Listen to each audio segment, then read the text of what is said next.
Acho que estamos live agora, mas temos 0. Na direita dá para ver as pessoas que vão entrar. Mas, vamos continuar aqui. Mas a tua filha está em Madrid, então, né, Fernando? Está em Madrid, está lá, mas ela tá adorando também, está gostando e tal. Ela não quis voltar, né? E até perigoso, ela ficou lá na época do Covid, porque o problema porque muita gente, porque ela não está tendo aula, né? Então ela poderia estar em São Paulo. Acho que ela fez a melhor opção, no caso. É melhor ficar em quarentena comendo Ramon em São Paulo, Espanha, né? E tomando vinho espanhol. E tomando vinho da Ribeira del Duero. Estamos aí já começando. Gente, eu vou ser pontual aqui, para aproveitar o tempo de vocês aqui. Acho que a gente vai ter uma discussão produtiva, né, Flávia, Fernando? Primeiro, eu queria agradecer vocês aí, tanto a Flávia, CFO da Atlântica, e o Fernando, CFO da Restock. Meu nome é Lucas, né? Eu sou o CFO da Alper, então eu já queria de antemão agradecer o precioso tempo de vocês dois aí, de reservar essa hora para falar um pouquinho dos desafios que vocês estão passando. Eu fico super animado de bater um papo com vocês, porque eu acho que são 2 segmentos que têm dinâmicas muito específicas e que passaram por um momento de desafio grande durante essa quarentena. Então, eu acho que é um aprendizado enorme o que a gente está passando aqui agora. Eu acho que vocês estão na cabeceira vendo tudo isso acontecer. Eu acho que todo mundo que está participando aqui do webinar está curioso para saber um pouco da experiência de vocês. E eu acho que a melhor maneira da gente começar aqui é a gente se apresentar um pouquinho. Eu vou começar por mim, depois passar para o Fernando e para a Flávia, contar um pouquinho da história de cada um de nós aqui, para que as pessoas conheçam aí para onde a gente passou. Eu estou há 2 anos na Alper, né? A Alper é uma das maiores corretoras de seguros do Brasil, uma corretora listada na Bolsa já há alguns anos. E antes de estar na Alper, eu fiz meu MBA na Espanha e eu trabalhei numa corretora de seguros, onde eu fiz todo o processo desde a compra do fundo de Private Equity até a abertura de capital, que é o WIS, em Brasília. E antes disso eu trabalhei numa empresa que também foi listada, que era a Tempo, e hoje é um investimento do Carlyle. E antes disso eu estava na Ernst Young, onde eu comecei minha carreira. Aí, Fernando, fica à vontade. Olá, boa tarde a todos. Eu comecei minha carreira em banco, né? Tenho toda a vida na área financeira, trabalhei em banco, trabalhei 10 anos de auditoria, e depois fui para o mercado, passei por Metal Frio, Aviara e Restock. Todas as companhias abertas, hoje, e todas eu fiz oferta pública, então eu tenho 3 ofertas, mais follow-on, né? Mais uns 5 follow-ons, então tenho alguma experiência de mercado. Estou 7 anos já na Restock. Só que é uma companhia aberta de 1,5 bilhão, mais ou menos 5 mil funcionários, aproximadamente 300 lojas, mais venda de multimarca, mais umas 5 mil multimarcas que a gente vende, e presente no Brasil todo. E estou aqui para falar um pouco aí da nossa novo mundo Covid. Boa. Flávia, vai lá. Bom, gente, boa tarde. Primeiro, obrigada, Alper, pelo convite, um parceiro grande da Atlântica. Estou muito feliz de estar aqui. Acho que nesses bate-papos a gente sempre aprende bastante. Falando um pouco da minha carreira, eu sempre trabalhei em serviço, né? Eu comecei em Uberlândia. Na sequência, eu já fui direto para turismo e hotelaria. Eu sempre digo que hotelaria e turismo é uma opção de vida, né? Não é uma opção de trabalho. Então, fiquei 16 anos como diretora financeira do Rio Quente, agora a Viva, né? Com a aquisição de Sauípe. Participei ativamente da negociação e da aquisição de Sauípe.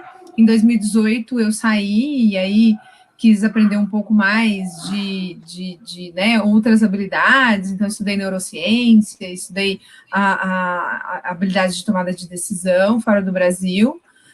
Entrei na Atlântica. A Atlântica é a segunda maior administradora hoteleira do Brasil, a maior multimarcas. A gente tem mais de 22 mil quartos, 5.500 colaboradores, a gente tem 135 a nossa gestão, e a gente administra várias marcas, e aí, né, entre elas Radisson, a gente administra Hilton, a gente administra os hotéis da Choice, Quality, Comfort, Sleep In, a gente administra com a Vert Hotéis Ramada, da Wyndham, então a gente é a maior operadora multimarcas, e aí estamos agora aprendendo como é que é a hotelaria no pós-crise, né, no pós-Covid, e aí a gente está no caminho da aprendizado, ainda longe de entender como é que chega, onde a gente vai chegar com tudo isso, mas com muito cuidado e com muita preocupação com a saúde dos nossos colaboradores e dos nossos hóspedes.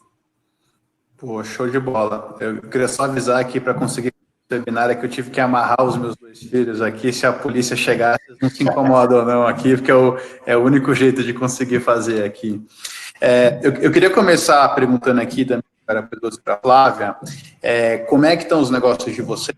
Falando um pouquinho da Alper, a gente teve uma série de casos de Covid bem no começo, assim, de março, eu peguei, inclusive, e a gente teve que fazer uma parada, a gente está com 100% da empresa em home office hoje, e aí eu queria entender um pouquinho do negócio de vocês, né, a hotelaria tem uma questão de essencialidade, entender aí do Pedroso também que tem uma loja no Brasil inteiro, os decretos foram distintos, entender um pouco o que parou, o que voltou, e como é que vocês estão lidando, assim, com cenários distintos aí, de coisas que podem estar abertas ou fechadas. Aí se você puder começar, Pedroso, contando um pouquinho aí como é que foi.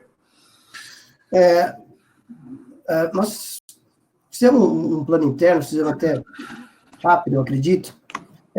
No dia 20 já estava todo mundo em casa, e até dia 22 estávamos todas as lojas fechadas, né? Tomando sempre a precaução, a preocupação sempre era o cliente e a saúde dos profissionais, né? Com isso, o impacto para a gente foi brutal, né? Ter todas as lojas fechadas. O nosso e-commerce é uma plataforma importante, mas é pequena ainda, representa 5%, 6% do negócio. Essa ficou bem, mas as lojas não tiveram operação, né?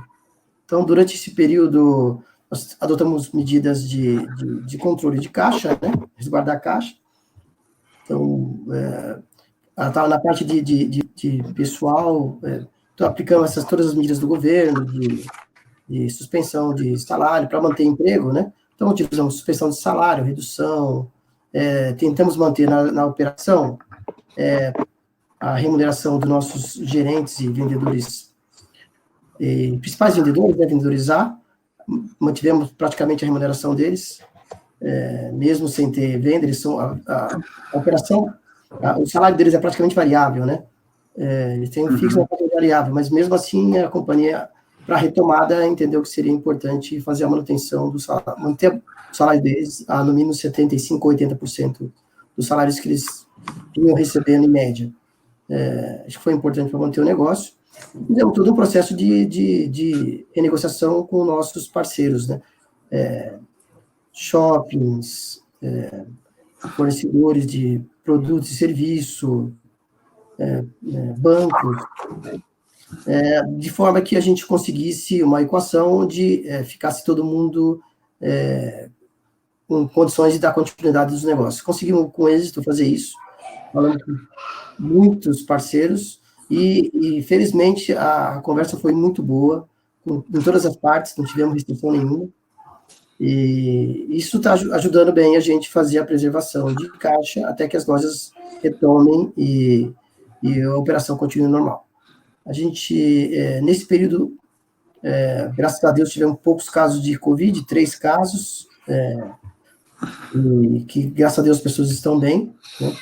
E foram casos que as pessoas não adquiriram na empresa, adquiriram fora, mas que se recuperaram e graças a Deus, estão bem hoje.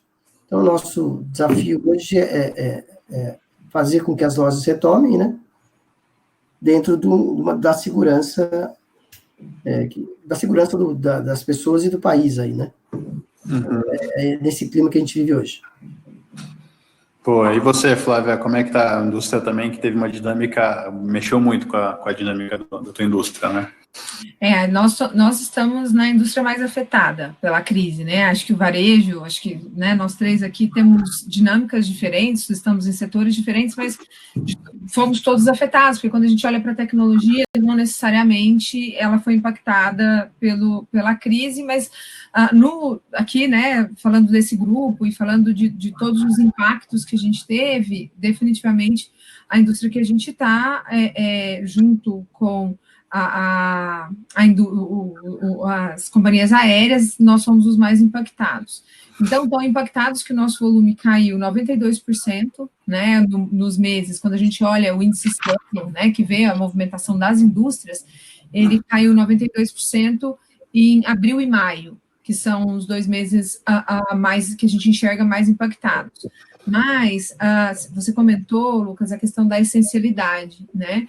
E a gente foi, na maior parte dos decretos, entendido como serviço essencial, porque acho que a maior parte das empresas e das pessoas estava clara a determinação para não viajar.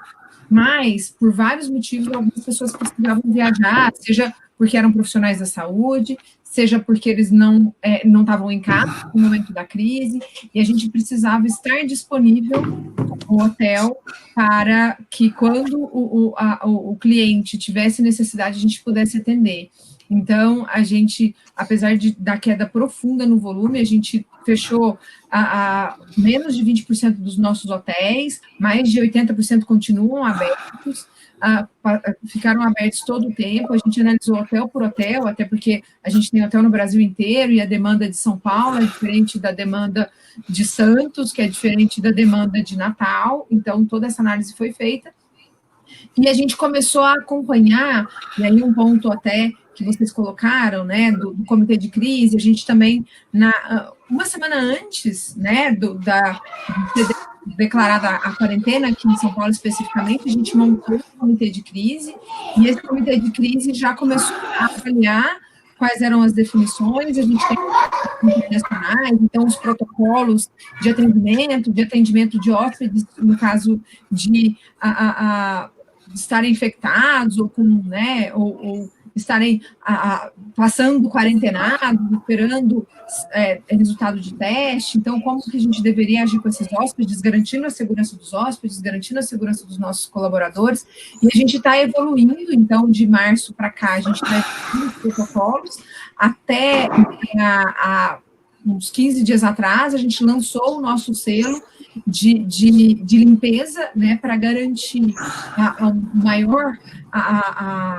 garantir que os nossos hóspedes, quando eles estão hospedados com a gente, e também importante que esse protocolo, ele é assinado pelo INCOR, né, a gente fez análise de várias metodologias, porque como você não está em casa, né, é bem importante que você esteja num lugar seguro e tenha segurança de que você não vai se infectar. A indústria está se transformando completamente, coisas que a gente via e faziam parte do nosso dia a dia na hotelaria não farão mais. Então, quando a gente pensa em buffet, quando a gente pensa em lobbies cheios, se a gente não tiver uma solução efetiva para essa doença, a gente tem trabalhado com tirar as pessoas do lobby, não existe mais buffet, os restaurantes estão fechados, então é uma nova realidade, mas que a gente entende que a gente está lidando muito bem com ela, porque a gente tem, até hoje, né, 8 só colaboradores que foram infectados, e a gente está acompanhando, e nenhum deles a gente conseguiu encontrar uma relação causal com o trabalho. Então, isso foi super positivo. Agora, do ponto de vista financeiro, que eu acho que é né, a consequência de tudo isso, o impacto ele é muito profundo, a gente passa 2, 3 meses sem caixa, né, sem geração nova de caixa, então a gente tem feito um trabalho semanal de revisão de fluxo de caixa, de análise do caixa dos hotéis, para garantir que a gente sobreviva a essa crise. Eu acho que a coisa mais curiosa, assim, dessa crise é que a velocidade da mudança foi tão forte que essa necessidade de quem olhava o trimestre passou a olhar o mês, quem olhava o mês passou a olhar a semana, e quem olhava a semana passou a olhar diário, né? Inadimplência, caixa, acho que a preocupação com a gestão da tesouraria ficou um negócio muito maior, né? A gente vive no mundo contábil, mas a gestão de caixa é essencial nesse momento, assim, né? A dúvida que eu queria até te perguntar aqui, Flávia, uma curiosidade que eu tenho é como é que você vê a dinâmica do turismo corporativo, vamos dizer assim, quem vai viajar a trabalho e o lazer, e como é que você espera que essas retomadas aconteçam? Eu sei que a gente nunca tem uma resposta, né? A gente está aprendendo e as coisas estão mudando muito rápido, mas do que a gente consegue ver agora, como é que você vê a retomada acontecendo nesses dois setores distintos aí?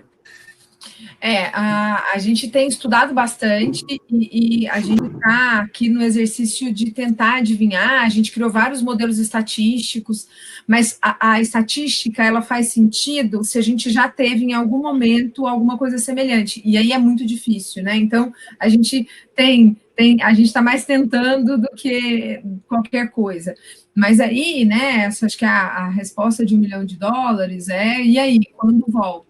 A gente tem o benefício, vamos chamar assim, de ter a China já voltando, de ter a Europa voltando, então a gente está, né, tem um timing aí de atraso que a doença chegou no Brasil. Isso a gente tem usado para entender o movimento dos mercados. E aí, segmentando, né, a hotelaria de lazer da hotelaria de negócio, a gente lê muita pesquisa, olha muito o que está acontecendo fora, olha até o que está acontecendo no Brasil, alguns destinos já abriram, então, por exemplo, Gramado abriu, e as pessoas, até por estarem isoladas por muito tempo, elas têm muita vontade de viajar. Então, o que a gente está percebendo em pesquisa é que, à medida em que o isolamento diminuir, as pessoas vão viajar e elas confiam de que o destino que elas escolheram vão cuidar da questão da segurança e da saúde. Então, nas pesquisas, a gente já leu 2, 3 pesquisas falando disso. A preocupação maior das pessoas na viagem é ter dinheiro para viajar por causa do momento econômico, que os preços façam sentido, principalmente falando de passagem aérea, e só em quarto lugar aparece preocupação com saúde. Então, efetivamente, as pessoas estão muito mais preocupadas com a situação econômica, quando fala vou ou não viajar, do que com a questão da contaminação.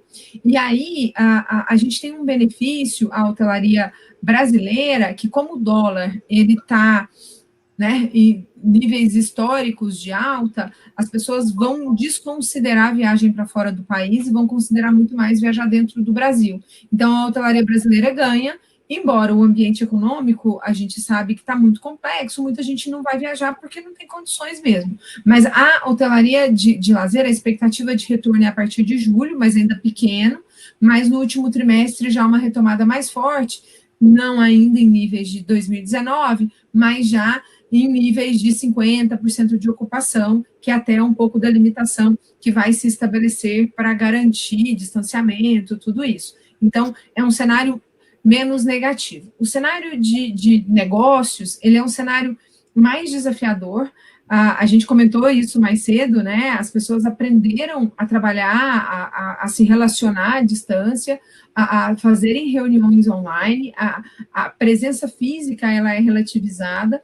Então, a gente acredita que isso é uma tendência, e aí, olhando várias pesquisas, então, a Deloitte, FGV, STR, e aí o mix de todas elas, e até olhando para a China nesse momento, a gente espera que o último trimestre ele seja de recuperação, mas ainda de taxas de ocupação menores, chegando a 40%, 45%, num auge a 50%, então muito menores do que o que a gente já viu.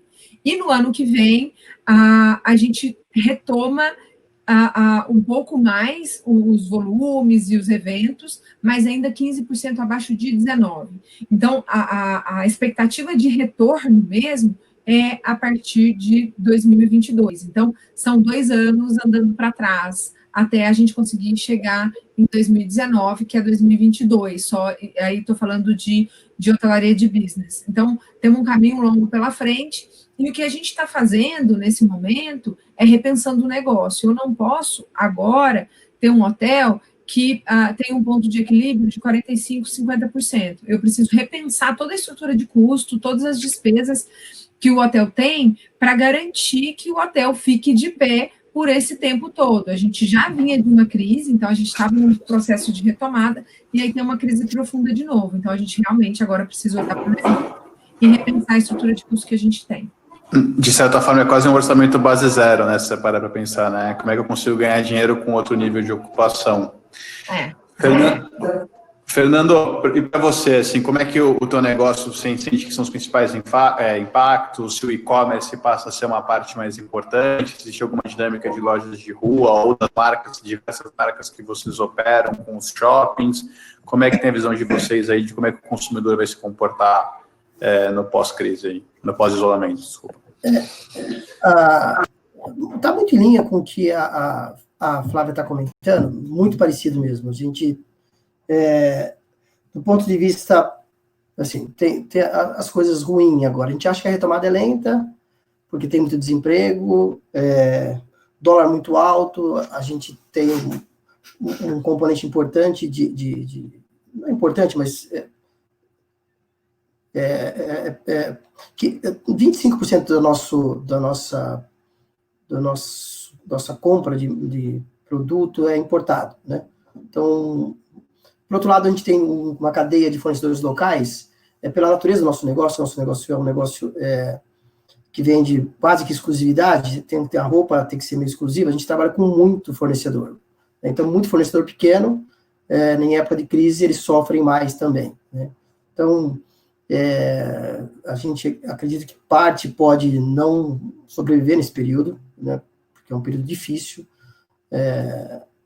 e também algumas multimarcas também podem sumir. A gente tem marcas consagradas, né, Lily Blanc, John John, Dudalina, Bobô, Rosa Chá, etc.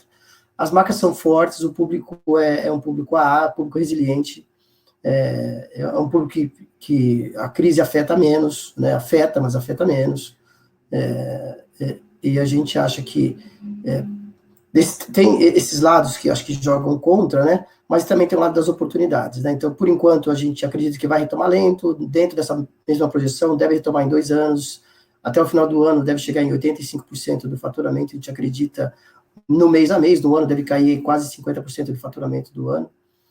Para 2021, a gente acredita que aí chega lá deve fechar o ano com uns 90% do ano de 2019, e aí sim, 2022, a gente acredita que as coisas devem retomar um crescimento mais natural. Esse ano ainda tem a complicação que vai ter eleições, ano de eleições, o mercado fica instável, e afeta os negócios, não tem como não afetar os negócios. Então, esse ano é um ano para ficar para a história, eu acredito, né, o ano de 2020.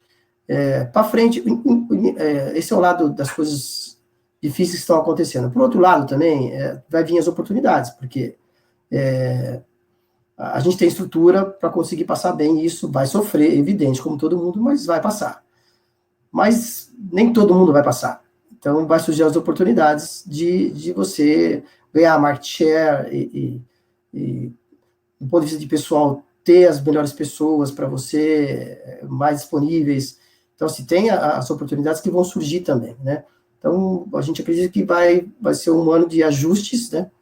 E a gente acredita que passa por isso, vai sofrer, mas vai passar bem, e depois que tudo isso passar, a gente deve se restabelecer como todos os outros grandes aí que devem acontecer. Nesse período vai ter que ter muita criatividade, porque, de fato, você vai ter que reinventar a sua empresa do ponto de vista de estrutura, né? O e-commerce é um canal que a gente já estava investindo, vai continuar investindo, que deve crescer, e as pessoas agora estão mais acostumadas com isso, então deve ser meio unanimidade isso, as pessoas vai crescer mais o e-commerce, com mais rapidez do que vinha, na nossa opinião, e rever toda a estrutura de custo, né? Eu acho que isso vai passar por todo mundo, aluguéis, né? Principalmente de escritórios, né? Onde você os escritórios aprenderam a trabalhar de casa, eu acho que isso vai ser diferente. A gente acredita também que vai ter algum problema trabalhista, a justiça brasileira é muito patronal, e esse negócio de trabalhar em casa, tem aquelas discussões de hora extra, etc. Por mais que a gente cria mecanismos de desliga depois de um horário, etc., etc., a gente acredita que depois dessa dessa confusão toda agora, vai vir problemas trabalhistas novos, né, que a gente não estava acostumado e vão acabar aparecendo aí, e as empresas vão ter que lidar com isso e ir se ajustando, né? Eu acho engraçado o que vocês estão falando, é que eu acho que todos os negócios eles têm um ponto em comum, né? Que eles passam pela confiança do consumidor, né? Seja para ele viajar, para ele comprar um vestido ou para ele eventualmente investir no negócio dele para ele expandir no nosso negócio, por exemplo, e contratar mais seguro-saúde ou alugar um imóvel novo e a gente faz um seguro de property. E eu acho que isso traz um gancho interessante que eu queria escutar de vocês dois, que vocês são líderes nos segmentos, nas indústrias que vocês operam, né? Qual que é a visão que vocês têm, isso tem falado muito aqui no Brasil, né, de que o crédito, apesar de a gente estar num momento de estresse muito grande da economia, a gente também está na Selic na mínima histórica, né? Então, de certa forma, a gente está vivendo, e a gente está num momento anticíclico do governo, né? Pelo menos a gente percebe que o governo tenta fomentar aí o crédito, e tem uma discussão se esse crédito vai chegar não no high-end, mas na cauda da indústria, né, nos menores empreendimentos, nos empresários pequenos.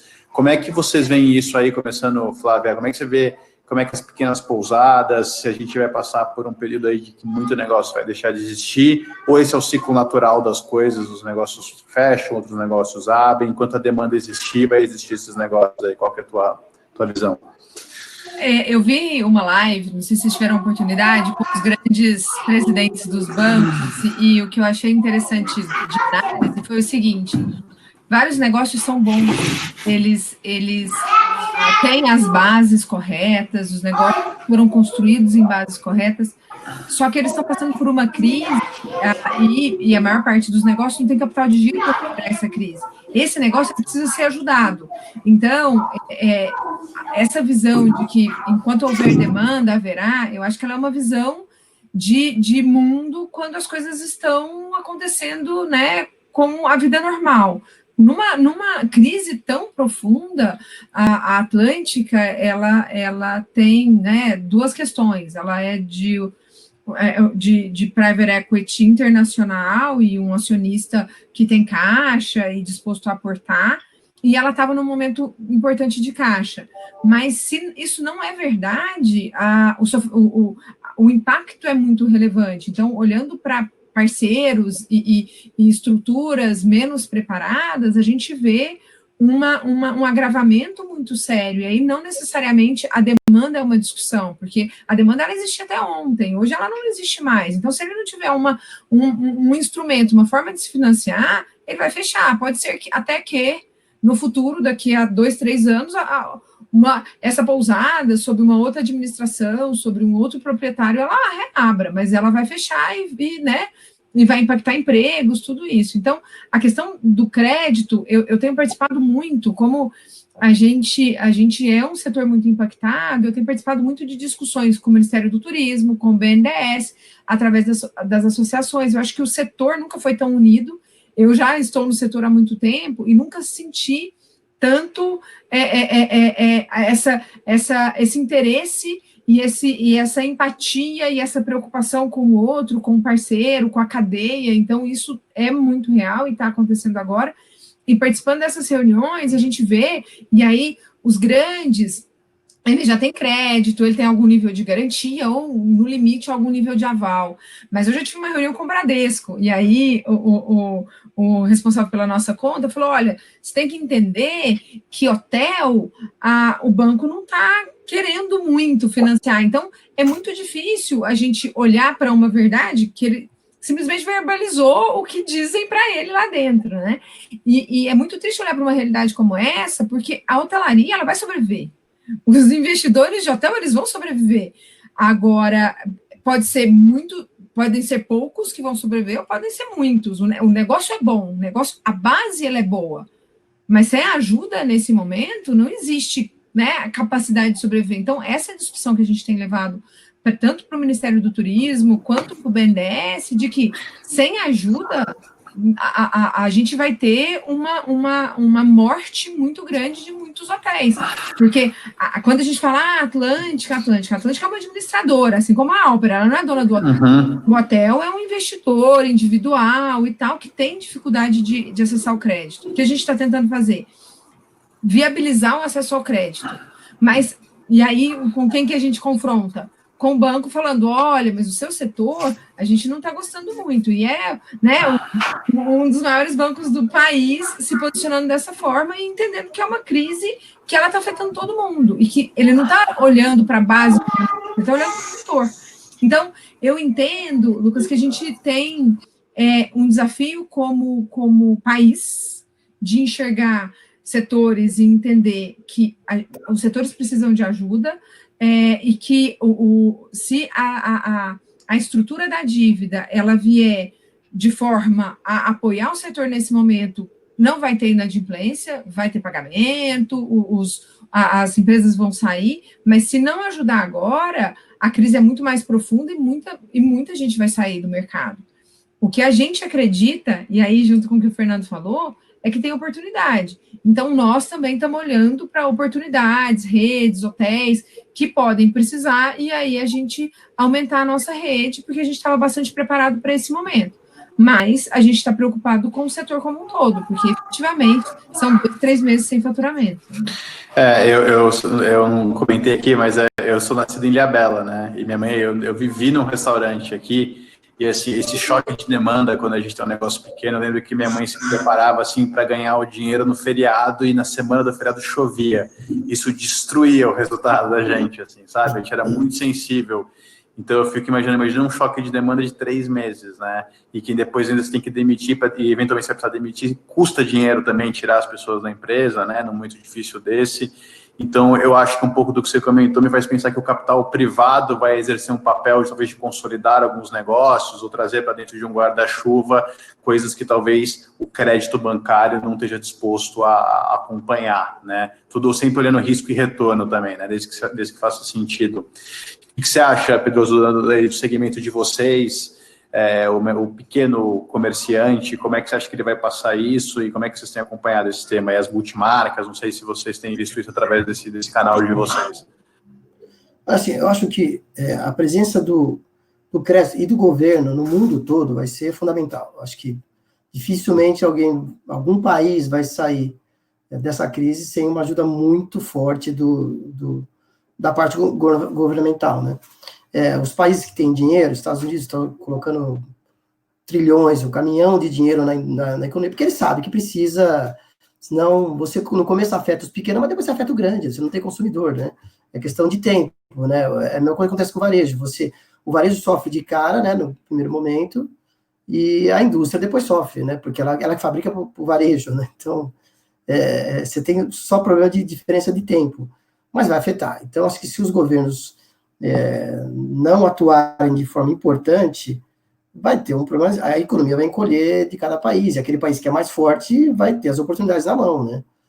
Já tem uma diferença de câmbio absurda que permite aos países que têm mais recurso, hoje, oportunidades muito importantes, né? Quando um dólar a 6 para a gente, você imagina alguém que quer investir aqui, é de graça o investimento, né? Isso para o mundo vai ser um problema. Se os governos não participarem forte da recuperação, vai ser difícil a iniciativa privada sozinha bancar isso, vai ser difícil. Imagino que vai ser muito difícil fazer tudo isso. Então, acredito que, é lógico, os mercados acabam se ajustando com o tempo, né? Ele vai se ajustando, mas antes disso, muita gente vai ter que sofrer, vai acabar sofrendo. Exceto se de repente voltar em V aí, né? Na China voltou em V, eles saíram do problema, voltaram com o consumo quase que do mesmo jeito. Mas a China é um mercado também que a gente não conhece, a gente nunca sabe se é verdade, né? Então você nunca sabe se as informações que tem lá refletem a realidade. Acho que a Europa, os Estados Unidos devem vir com uma informação melhor do que está acontecendo no mundo. E tem um ponto, né, que a China vem de um crescimento assim, o otimismo do empresariado muda um pouco, né? A gente vem de uma crise, eles vêm num período de de abundância, né, também. Eu acho que essa questão, assim, a gente é muito machucado por quantidade de crise que o brasileiro já passou, né? Acho que o brasileiro tem um pouco mais de pé atrás, talvez, no consumo do que o chinês. Não sei se vocês pensam a mesma coisa aí, né, Pedroso? Claro, e a nossa grande preocupação é o comportamento. A gente não conseguiu medir o comportamento das pessoas ainda, né? A pessoa vai estar ávida a fazer consumo, ela vai se tornar uma pessoa mais retraída. Por exemplo, a gente vê muita roupa de festa, né? O que vai acontecer? As pessoas vão voltar imediatamente para as festas, não vão voltar. Tudo vai depender de como vão se comportarem.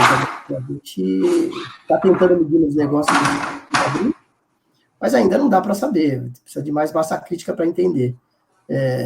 Mas no meio do caminho, acho que se o governo não ajudar, muita gente não vai conseguir, no nosso setor principalmente, porque o varejo não trabalha com caixa para um mês, né? Assim, a maioria das empresas são pequenas, o mercado é super pulverizado, e trabalha com caixa por mês. Então, você falar que tem que aguentar 3 meses, é difícil de aguentar, né? Muito difícil. Ele não vai ter recurso para isso. E o governo está tentando iniciativa, mas o governo ainda é desorganizado, ele não consegue chegar, né, onde tem que chegar. E essa ajuda que ele pretende dar para os empresários com relação ao funcionário, né, o funcionário tem que ser registrado, a maioria dos negócios do setor, as pessoas não estão registradas. Assim, essa é a realidade do país, infelizmente né, deveria ser, mas as pessoas não têm registro, então ele não vai chegar nessas pessoas, e é a maioria dos pequenos negócios, né? E esses caras acabam não tendo acesso a nada, a empréstimo, vai pedir empréstimo, ele está dando esses recursos, mas tem que ter garantia. Não é a realidade do país, não tem garantia, ninguém tem garantia para dar, né? Então, o pequeno não vai ter bastante dificuldade, né, de passar por isso. Acredito que o governo vai ter que ajudar, ou o país, né, principalmente o país como o nosso, vai encolher a economia, né? O que eu tenho uma certa esperança aqui, quando eu estava fazendo meu MBA na Espanha, eu vi isso acontecendo um pouco nos bancos lá, que com esses juros muito baixos e como o mercado de capitais está ficando muito mais dinâmico para que grandes empresas acessem recursos sem precisar do banco, os bancos estão precisando, para poder ter um spread que faça sentido, tentar entrar nesse pedaço desse segmento que os bancos nunca deram muito. O banco gosta de emprestar para quem vai pagar para eles no final, né? E eu acho que com essa baixa de Selic aí, e com o spread cada vez mais apertado, e também com novas maneiras, de novos canais aparecendo aí com as fintechs, brigando com os bancos na adquirência, né? São vários furos nos cascos aí dos canais que os bancos sempre ofertaram crédito. Eu tenho uma esperança aí de que os bancos precisem chegar nesse capital, porque eu acho que os grandes players vão conseguir acessar crédito de maneira bem mais barata. Se você olha o custo de uma debenture de uma empresa grande, do que você contrata de custo de financiamento aqui no Brasil, a diferença é muito grande, né? Então, eu tenho uma certa esperança aí de que os bancos, em algum momento, precisem entrar nesse segmento com mais inteligência, e acho que a tecnologia vai ajudar também a ele separar, porque o banco, se ele emprestar para quem não conseguir pagar, ele quebra também, né? O negócio dele é conseguir ter algum nível de segurança, mas eu acho que os bancos vão começar a ver, por exemplo, desconto de duplicata é um segmento bem incipiente aqui no Brasil. Eu acho que com tecnologia você consegue ser mais eficiente com isso, e por aí vai, né? Uma pergunta que eu queria fazer para vocês aí também, que eu fico curioso, é um pouco a cadeia. A gente falou sobre, o Pedroso tocou nesse ponto aí na cadeia de fornecedores, que é como é que você consegue renegociar. É engraçado isso um pouco do que a gente fala, né, que está todo mundo se apertando para esse novo momento. O governo deveria conseguir se apertar também para cobrar menos impostos e fazer com que a gente saísse mais fácil dessa crise, assim, né? Porque não dá para piorar, assim, a carga tributária é muito pesada nos negócios. Mas como é que vocês têm lidado aí com a rede de fornecedores, a supply chain da cadeia de vocês, de modo de que você consiga se adaptar eles também para uma nova realidade, talvez os hotéis, aí as importações de roupa, confecções, sem também quebrar eles, assim, como é que vocês estão tratando esse balanço aí, começando pela Flávia? Bom, o que eu acho que é importante, a gente tem visto no setor posicionamentos bastante diferentes. Então, tem desde elos da cadeia falando, olha, não tem fluxo, não pago, quando tiver fluxo, volto a conversar com você, que não é exatamente o que a gente entende como uma postura adequada, porque a verdade é que a crise vai passar, e como temos todos os esforços para passar por ela, a gente vai chegar do outro lado e vai, né, escolher parceiros. Então, nesse momento é importante a gente entender quais são os grandes parceiros, e quando a gente senta e negocia, e a gente vê essa empatia, esse sentimento de eu entendo o problema que você está passando, e eu estou aqui para apoiar, você vê que esse é um parceiro que você quer para frente, né? Você trouxe o ponto da queda do juro, e quando a gente foi pensar sobre o cenário para esse ano, pré-Covid, a gente pensava o quanto esse ano era um cenário de crescimento da economia real, porque à medida em que eu não consigo alcançar os mesmos ganhos que eu tinha aplicando em renda fixa, eu tenho que correr algum risco,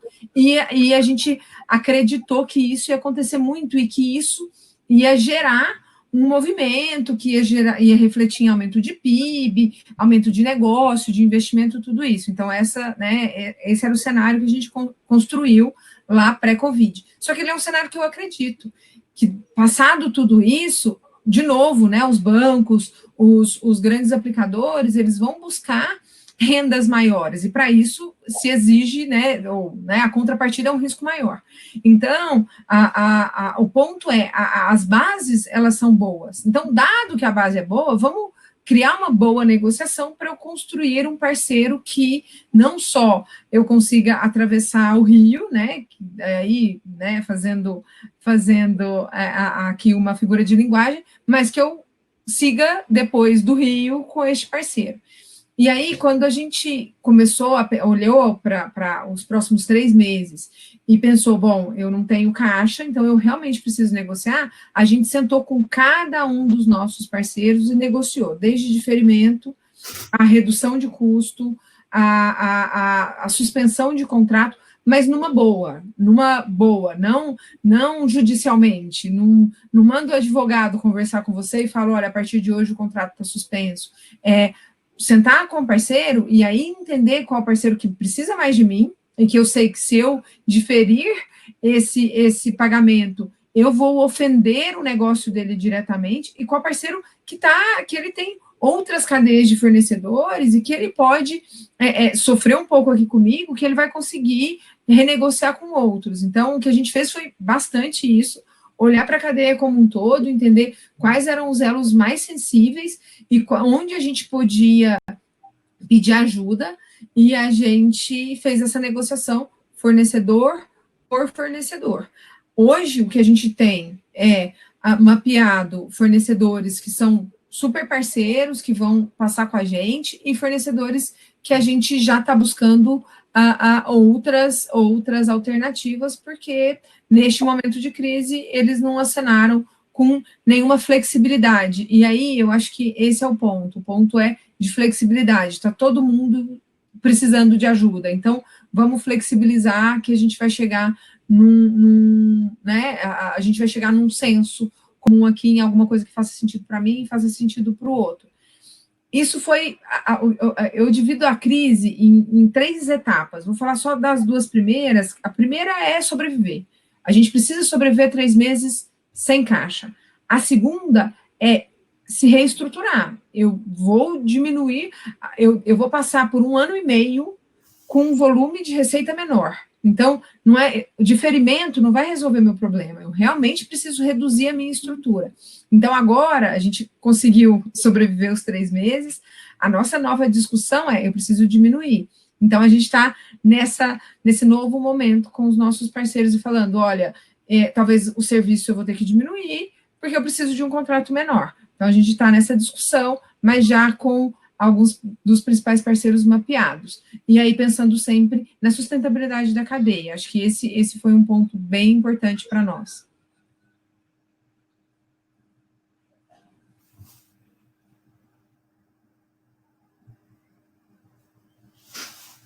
Acho que o Lucas está no mudo. Desculpa, estava no mudo aqui. Daí, Pedroso, como é que você está vendo aí com a tua rede de fornecedores, como é que foi esse primeiro momento assim, de estresse com eles? Né? Varejo é uma margem apertada, vocês acabam também repassando a margem apertada às vezes para o parceiro. Como é que foi esse processo de negociação? A gente fez alguns exercícios, né? Definimos quem que era fornecedor estratégico primeiro, e os menos estratégicos, fez uma escala, né, de fornecedores. E aí saímos para conversa com eles, discutindo saldos que você tem em aberto com coisas que você vai precisar para o futuro, né? E a receptividade foi muito boa. Eu até achei que poderia ser mais difícil, mas foi muito boa a receptividade com os fornecedores. Evidente que todo mundo está na crise, vai ter gente que consegue flexibilizar mais, outros menos, mas, no geral, todo mundo teve disposição para sentar na mesa e discutir. A gente não discutiu redução de preço, porque eles são muito pequenos e a gente acha que isso agora seria um problema para eles. A gente estava preocupado mais com liquidez de todo mundo. Todo mundo precisa de prazo, vamos mexer em prazo. Te devo 100, te pago 60, te pago 70 agora, e 60. E aí a gente foi negociando, cada um foi equilibrando, contando suas dores, e a gente foi equalizando, e conseguiu bastante receptividade de todo mundo, desde os pequenos com os grandes. A gente achava que tem alguns que são, tem um grupo de fornecedores que eles são grandes e são centralizadores, né? Então, eles meio que têm o mercado na mão. Essa discussão foi bem mais dura no início. Nós falamos, vai ser difícil. Mas depois isso aí flexibilizou e aí ficou tudo bem. No começo, eles todos estavam duros em geral, né? E eles acabaram flexibilizando e a discussão acabou sendo boa. O shopping, a maioria dos nossos custos, aqueles que são fixos, a gente está tentando tornar variável também, né? O shopping você faz. A tendência é que o nosso custo de aluguel seja variável, porque você paga um percentual de venda e um percentual fixo. Sempre você atinge percentual variável, né? Mas com a crise, você sabe que não vai, muitas vezes você vai ficar no percentual fixo, aí o aluguel fica caro, né? E aí, com o shopping...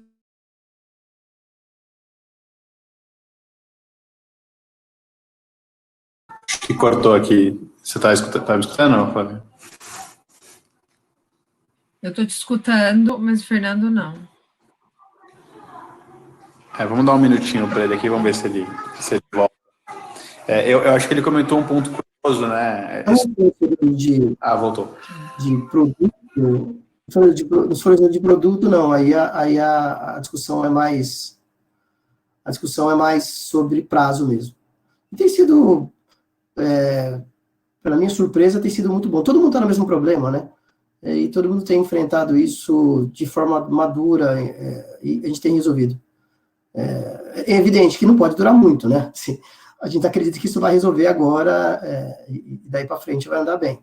Se começar a alongar muito, demora muito para abrir loja, a doença não se resolve, a gente não acaba se perdendo aí no meio do caminho, aí pode complicar mais, né? Então, tem muitas localidades que está tendo rebote, né? Então, abre, depois tem que fechar, isso é pior, né? Porque esse regime que você tem, regime de suspensão de salário para o pessoal de loja, você faz a suspensão e está tudo certo, mas se ele voltar, acabou a suspensão, e aí você não pode mais fazer. E aí complica, né? Acho que o governo ajudou um pouco com relação a isso, né?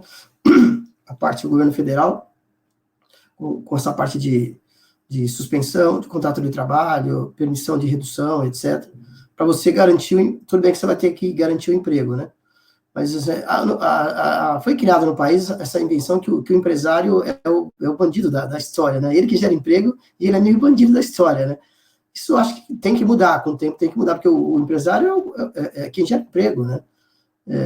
Mas isso eu acho que vem mudando e deve mudar. Eu queria fazer mais uma pergunta para vocês e depois a gente tem umas perguntas aqui de quem está participando, só para contribuir com essa discussão, né? A gente, mais da metade do nosso negócio é o seguro-saúde, né? E essa discussão de balancear a indústria é um negócio que a gente está muito próximo dela, porque o seguro-saúde é um benefício que a empresa dá para o funcionário, né? E como é que você consegue equalizar esse benefício para essa nova realidade? Passa por você gerenciar melhor a cadeia, né? Como é que os hospitais são mais eficientes, como é que os planos de saúde conseguem fazer um trabalho também de apoiar as empresas nesse momento difícil, assim. Então, a gente que é um pouco diferente, né? Vocês estão muito no B2C, o nosso negócio é muito B2B, a gente entende que a gente tem que estar próximo das empresas para ajudar as empresas a construir esse diálogo com as seguradoras, porque também é um custo importante das empresas, né? E a gente quer estar próximo dos clientes para vocês terem uma ideia, a gente administra 300 mil vidas no segmento corporativo da empresa, assim. E eu sou vindo de uma cidade pequena, então 300 mil me assusta um pouco, porque quando eu morava em Ilhabela tinha 20. Então, eu fico pensando que a gente talvez seja a Secretaria de Saúde de uma empresa aí de médio porte, né, cara? Então, assim, a gente lida todo dia com casos sérios, com partos, com mentes felizes, mas também com tratamentos de câncer, com burnout, com depressão. Então, a gente acha que o desafio da nossa indústria aqui como corretores é encontrar maneiras de conseguir encaixar o sapato certo para o pé, para aquele momento da empresa, assim, né? Então, conseguir fazer que o plano atenda às necessidades de ser um benefício da empresa, mas que a empresa consiga pagar esse plano, não ficar vivendo de reajuste de 15%, 20%. Uma coisa, assim, 15%, 20% já é um reajuste absurdo em qualquer realidade, mas quando a inflação estava em 7%, você ainda entende um pouco da inflação médica. Com a inflação a 2%, essa conversa vai ficando cada vez mais difícil, né, com as empresas, assim. Então, acho que é papel do corretor ajudar as empresas. Eu queria fazer uma última pergunta, mais uma curiosidade, assim, e não tem a ver tanto, a gente falou muito aqui dos segmentos e dos negócios de vocês, né? Eu queria tirar um pouco de dúvida aí de vocês como os CFOs das empresas que vocês estão, assim, né? Como é que vocês têm organizado a rotina? A gente estava brincando um pouquinho antes de começar a binar aqui, né? Todo mundo tem filho, tem uma rotina atribulada, os funcionários também têm isso. Como é que vocês estão gerindo as equipes de vocês? Então, como é que... E por último, fazer uma última provocação. Se vocês acreditam que para as áreas que vocês têm debaixo de vocês é possível implementar um home office que seja efetivo, ou é um modelo que a gente precisa ainda passar mais tempo para conseguir ter essa segurança? Então, começa aí com a Flávia, pergunta para ela como é que você está gerindo a tua equipe, se você acredita que é possível encontrar um modelo ou híbrido, ou um modelo mais eficiente, porque acho que essa nova geração também vai demandar isso. Então, qual que é a tua visão nesse tema aí? Bom, a nossa sede é em Alphaville, e a gente sempre foi muito preconceituoso, a gente, comitê executivo, né, em relação ao home office. Desde quando eu entrei na Atlântica, eu tenho tentado provocar, né, o nosso comitê executivo, falando que nós estamos em 135 hotéis no Brasil inteiro, então a gente já trabalha remoto, a gente precisava... E existia uma preocupação em termos de produtividade, de comprometimento, de engajamento, numa situação de home office. Quando, lá na primeira quinzena de abril, a gente foi, né, chegou a questão do isolamento e a preocupação com a contaminação, a gente, em uma semana, colocou 100% do time agora eu estou falando do corporativo, os hotéis, claramente isso não é possível, mas a gente colocou 100% do time do corporativo em home office. E aí, existia uma angústia muito grande, mas não tinha alternativa. Então, né, você pergunta pouco e viabiliza mais, né? Então, foi meio o passo que a gente deu. E eu acho que todas as nossas áreas, quando a gente olha para a área financeira, para RH e para o jurídico, são as áreas que eu cuido, ela está extremamente demandada, seja pela quantidade de medida provisória, de mudança de legislação, seja para que cuidado eu vou ter com o colaborador que está em casa, ou o que eu vou fazer, já que a receita caiu, como é que eu suspendo, reduzo, então essa era uma outra discussão. E a questão, né, de vamos projetar caixa, e você falou isso, né, Lucas? Então, a gente tinha dinâmicas mensais, elas passaram a ser semanais, diárias, então, o volume de trabalho, ele aumentou 4 vezes, e aí todo mundo em casa, a gente, no corporativo, os hotéis é uma outra realidade, mas no corporativo, a gente suspendeu 40% do quadro. E o restante a gente reduziu. Então, a gente trabalhando com uma capacidade muito menor para passar a crise, então todo mundo trabalhando muito mais.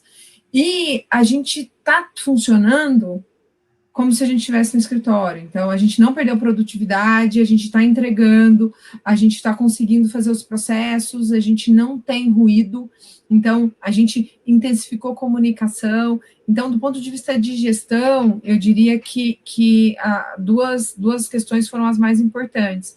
Primeiro, a gente tem uma dinâmica, que a gente está até mudando ela agora, mas uma dinâmica de reuniões do comitê de crise diárias. Então, todo dia a gente entende o que está acontecendo, a gente planeja o que a gente vai fazer, a gente entende quais são as principais ações, e aí a gente sai para campo. Então, essa é a primeira, que foi extremamente importante, e segundo, a comunicação com transparência. A gente passou a conversar muito mais, passou a tratar muito mais de assuntos delicados que muitas vezes a gente evitava tratar, ou era difícil, a gente enrolava. Não, tá ruim, a projeção é essa, a expectativa é essa, e como é que a gente vai lidar com isso? Então, acho que esses dois aspectos foram extremamente relevantes para nós, e a gente consegue hoje, já 70 dias em casa, olhar e falar, bom, a empresa está funcionando sem problema, todos os processos estão funcionando, por mais complexos que tenham sido, ou que seriam para quando a gente pensasse em fazer home office. Isso fez com que a gente pensasse o quanto não é uma realidade possível, porque hoje a gente expõe o nosso colaborador a um período, né, de trânsito aí importante, porque muita gente que trabalha na Atlântica mora em São Paulo, mora na Zona Leste, então, enfim, pessoas com 2 horas de transfer, 2 horas para ir, 2 horas para voltar, 4 horas diárias. Então, a gente começou a pensar nisso, e é um pouco do que você trouxe, de a nova geração quer flexibilidade, quer possibilidades, quer também pensar em qualidade de vida. Então, o que a gente fez, né, o que a gente está fazendo é mapeando as atividades, entendendo que atividades elas conseguem ser primordialmente em casa, em home office. Porque faz sentido para o colaborador, faz sentido para a empresa, faz sentido para o espaço, a gente tem espaços mais dinâmicos, mais flexíveis, então, a gente fez esse mapeamento, potencialmente a gente volte com um time menor, né, porque vai ser mais seguro, mas também porque a gente pode, tem atividades que eu consigo ter a mesma produtividade de casa, e aí a gente vai adotar o home office como definitivo, e aí definitivo é sempre entre aspas, porque é importante, né, essa convivência, então vão ter momentos de engajamento, momentos de presença física, mas o principal da atividade vai ser feita de casa. Então, a gente, sim, está olhando para isso com bastante carinho, mas também com bastante cuidado. Não dá, a gente tomar muita decisão precipitada agora também acho que é preocupante, a gente não está numa situação normal, a gente está vivendo um estado, né, de emergência mesmo, está todo mundo meio trabalhando enlouquecidamente, então a gente tem que pensar, tá bom, depois disso, como é que essa situação fica? Como é que essa pessoa trabalha de casa sem filho em casa, né? O filho vai para a escola, então já é uma realidade um pouco mais adaptável, né? E aí, com muito cuidado, a gente lançou um canal que é Cuidando de Quem Cuida. A nossa missão é cuidar de cada um que confia na gente. E aí, falando de todo mundo do elo, né? Do colaborador, do investidor que investe no hotel, do hóspede que se hospeda com a gente. E a gente se preocupou muito em olhar diferente para esse colaborador e entender quais são as maiores demandas dele nesse momento. E esse canal é um canal direto com o colaborador para ouvir, né? Como é que você está se sentindo, o que você precisa e tal. E aí, ouvindo este colaborador, a gente entende também a questão da importância da flexibilidade, da importância de demorar a volta. Está todo mundo com medo de voltar, né? As pessoas querem estar no escritório, mas está com medo de quanto eu estou me expondo ao voltar para o escritório. Então, a gente está tentando cuidar disso de forma que a gente volte para o escritório em algum momento, quando for seguro voltar, mas a gente já volte com um grupo menor e a gente já volta com outra cabeça, com a cabeça de que home office é uma possibilidade e é uma flexibilidade, e isso vai tornar a empresa mais jovem. Você está no mudo. Está mudo. Pedroso, você vai precisar sair daqui a pouquinho, né? Que eu estou curioso para escutar aí as tuas considerações aí a gente termina aqui, mas se você quiser me contar um pouquinho como é que vocês estão pensando aí. Acho que a barreira inicial era a tecnologia, né? Saber se a gente ia conseguir resolver o problema da tecnologia. Puxa vida, funcionou super bem, né? A gente está agora no Zoom, fazendo reunião, muitas vezes isso era e tem outras ferramentas, né? Isso era presencial, né? Muitas vezes presencial. E hoje essa barreira da tecnologia foi superada, e acho que existia esse ceticismo com relação a isso, mas foi superado, então isso facilita muito o trabalho, né? Então, nas equipes, quando você fala com gerentes e coordenadores, acho que o lado bom esse pessoal tem estrutura em casa, uma estrutura, a empresa está fornecendo estrutura de TI, mas tem estrutura em casa, etc.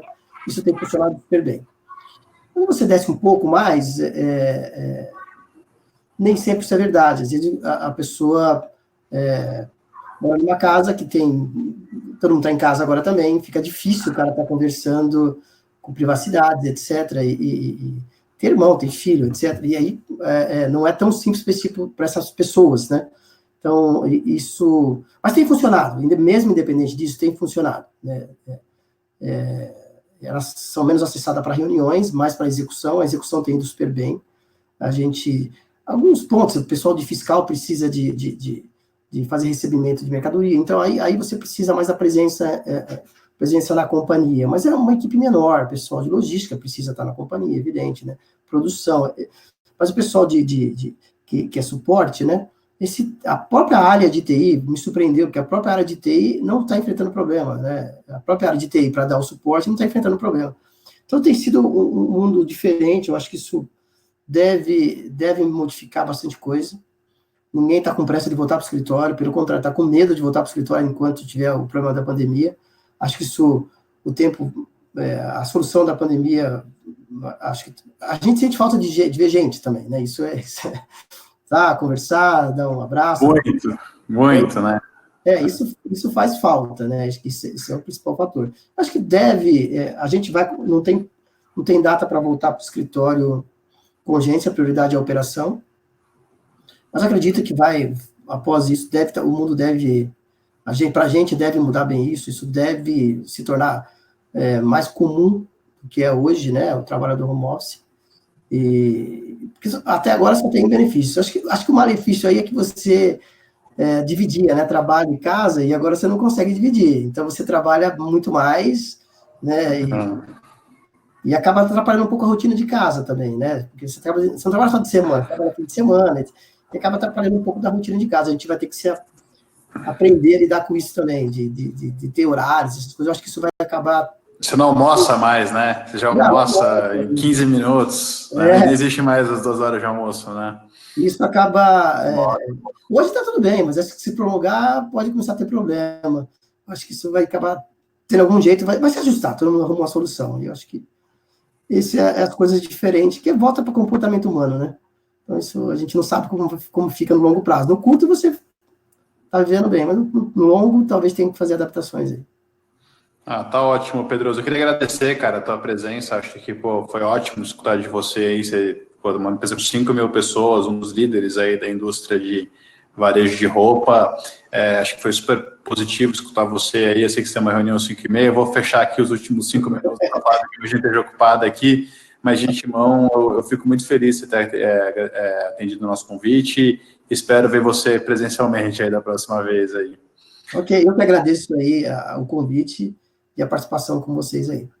Um abraço. Obrigado. Valeu, Pedroso. Só para confirmar o que você estava falando ali, Flávia, eu tenho até uma visão um pouco diferente, assim, eu acho que as empresas que não tiverem essa cabeça da flexibilidade, isso não significa que a pessoa vai trabalhar longe ou não, elas vão ter uma dificuldade muito maior de contratar os funcionários. Eu acho que não vai ser uma questão da gente escolher se a gente quer ter isso ou não. Eu acho que o mundo vai mudar e a gente vai ter que aceitar essa nova realidade, assim, né? Ela vai se impor sobre a gente não vai impor essa realidade para os nossos funcionários, ou a gente vai perder os melhores talentos, porque uma pessoa mais competente vai conseguir ter isso em outra empresa, né?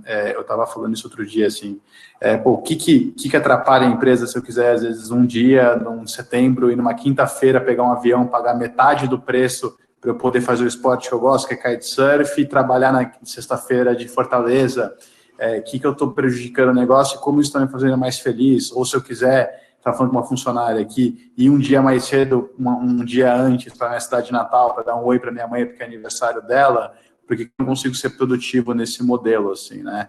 Então, eu acho que essa é uma realidade que vai se impor sobre a gente, não a gente vai se impor sobre ela, né? Eu acho a mesma coisa de roupa, né? A gente ficou tanto tempo ali no gravata e a gente começou a ver todo mundo trabalhando de camiseta nas nossas casas, assim, que eu acho que as pessoas vão começar a se questionar um pouco se faz sentido esse mundo que a gente fica se fantasiando para sair de casa e trabalhar, se isso vai perdurar por muito mais tempo, né? Não sei o que você Bom que você falou isso depois que o Pedroso saiu, né? Porque senão ele ficaria totalmente ofendido com a... Ele vai vender mais, pô, tem as roupas maneiras, as camisetas, jeans. Brincadeira. Mas eu acho que essas coisas, esses são os seus aprendizados da crise, né? A gente esquece um pouco, assim, quem tem um salário, às vezes, tão apertado no país que a gente vive, tem que comprar camisa social, às vezes é um custo para a pessoa ali, né? Ela não precisa ter, ela pode usar a mesma roupa que ela usa para sair, né? Ela poder economizar. Acho que inclusive para a base da pirâmide, que às vezes acaba morando mais longe do trabalho, né? Acho que esse ganho de qualidade de vida vem justamente para quem precisa mais disso, né? Exatamente, exatamente. E o ponto é, a gente começou a olhar, e tem uma coisa no cérebro que diz que quando você aprende, quando você é exposto a uma realidade, aprende com aquela realidade, nunca mais seu cérebro volta a ser, a pensar como antes, né? Que é um pouco do que você falou. Se eu consigo trabalhar de casa e eu sou produtiva, é inadmissível para mim passar 4 horas no trânsito, porque não faz sentido. Eu não estou ganhando nada em ficar 2 horas para ir, 2 horas para voltar. Isso pode ser definitivo, pode ser temporário, mas é possível. Eu percebi que é possível, eu sei que é possível, e não dá para agora eu, né, colocar na minha cabeça que não é possível mais. E a questão da roupa também. Eu acho que o que essa pandemia nos trouxe, e vamos olhar, né, acho que a gente investiu bastante tempo em falar o quanto foi impactante para nós como negócio, o quanto é difícil, né, sobreviver a essa crise, mas eu acho que essa crise, essa pandemia trouxe para nós a gente se enxergou mais como pessoas, né? Então, quando você chega e fala, olha, eu amarrei meus filhos, a sua dificuldade é a mesma minha, que talvez seja diferente de outras pessoas que estão vivendo realidades diferentes, estão morando em ambientes menores e tendo que conviver ali do lado e tendo que, né, fazer uma reunião e a pessoa do lado também está ouvindo e falando. Então, assim, isso nos aproximou porque trouxe para todo mundo o fato de que nós somos pessoas e que a gente tem mais ou menos os mesmos problemas, que eles mudam de nome, de endereço e tal, mas que os problemas são semelhantes e o corporativo ele é muito frio, né? Então, você está ali, eu não sei se você tem filho, talvez se a gente tivesse feito esse evento como antes da pandemia, né, nem saberíamos que você tem filhos, né? Então, isso nos aproxima como pessoas, e a questão de também querermos ter mais conforto, a gente não precisa estar vestido de pinguim. Então, acho que é tudo isso que permite que a gente saia dessa crise melhor do que como pessoas e como profissionais do que o que a gente entrou. Acho que esse modelo, assim, meio do exército, assim, todo mundo às 9 em ponto, vestidinho de camisa de branco, assim, acho que isso vai ter um choque de cultura, né, muito forte aí. Flávia, não quero tomar mais o teu tempo, foi um prazer, a gente não se conhece ainda pessoalmente, né, mas acho que foi um prazer o bate-papo com você aí, tenho certeza que a Atlântica está em ótimas mãos aí, super preparada, fala super bem aí, foi um prazer para mim, passou voando essa 1 hora aqui, a gente agradece de antemão aí o teu tempo e vamos ver se a gente sobrevive aí para um dia a gente aparecer para tomar um café com você, se existisse esse novo mundo aí, né? Exatamente, se existe café, né? Bom, se existe café.